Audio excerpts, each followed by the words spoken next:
making today, it will enable some good decision making. In terms of authenticity, I think what most, and I think a lot of women are suffering from this, myself included, is we are constantly bombarded of what kind of woman we should be. But before there would probably be one narrative of what a woman should be. Nowadays, it's like you've got so much online telling you that you can be a bad bitch, or you can be a boss, or you should be conservative, or you should be liberal, or you should be. There's so many mixed messages of what a female identity should be that women are losing their identity and kind of molding into whatever's in fashion in that moment.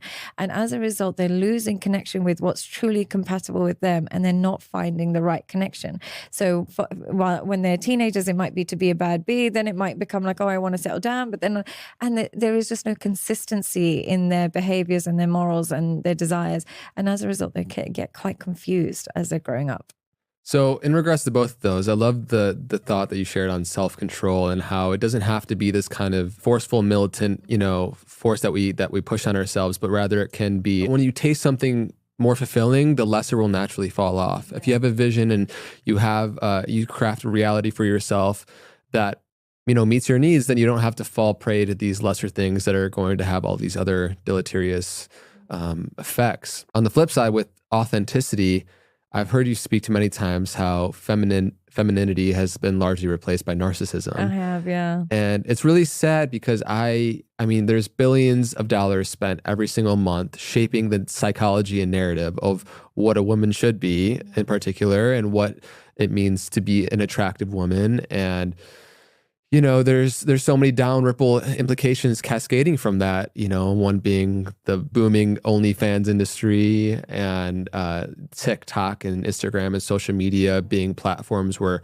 women are seen and in many ways rewarded for, being scandalous. And I think there's a lot of beauty with the sexual liberation and giving yourself the freedom to explore those things. At the same time, I definitely really worry about what it's doing to the psychology of little girls. Yeah, and here's the flip.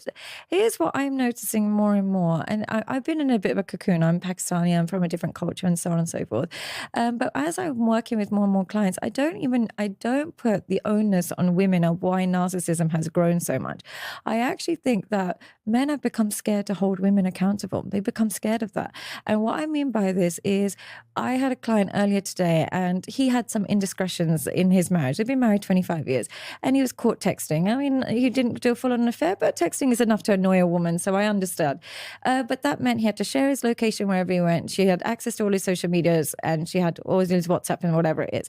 No problem. I'm not saying there's whatever works for you. But if it was the other way around, and a man had access to all of her socials, and he would be seen as toxic, he would be seen as insecure, and she would be within her rights to be like, arrest him, he's driving me crazy. It's just that the things that the parameters are not the same anymore. Even men are scared to kind of say their needs to women nowadays. They almost have to pander to them so much that I worry about them. I think they're largely confused as well. In this society, it's very easy to shame what we actually sexualize. Yeah. And those are two opposing energies, like where you want something, but yet you put it down, and it feeds the cycle of it. What do you mean by you shame what you sexualize? You could see a woman posting, content pushing towards her OnlyFans account or whatever, and you, as a man, you might find that attractive and sexualize it. Yeah. At the same time, you're like, you could shame it because you think that it's bad for society and all these different things. It's a conflicting need, because you're getting their core desires and then showing them it all the time, and then reminding them they're disgusting for wanting it. And it's a bit strange. It's a mixed message. So even the women that, expose themselves, they will still shame the same man for actually being into her and being like, so it's such a blurred line. But what I would still say is, I still put the onus on men why women are becoming narcissistic. And I give my own example of this, and this is going to sound like I'm super jealous, but I'm not saying it in that way. I'm in a unique position where I can help millions of men online and so on and so forth. But I look at my subscriber rate, and I look at all my subs, and it's still minimal compared to a woman that would show all her body. And I start to think that's not women's fault. There's very few content creators. The followers are men. Even somebody like Jordan Peterson, who's dedicated his whole career to supporting men.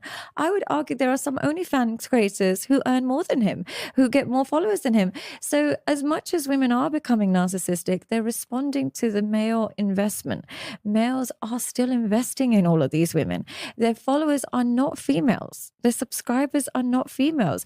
So I actually think a tiny subgroup of women have become really narcissistic. Majority of women are not content creators. Majority of women are not online. But that tiny subgroup has got the rest of millions, a majority of men on a chokehold.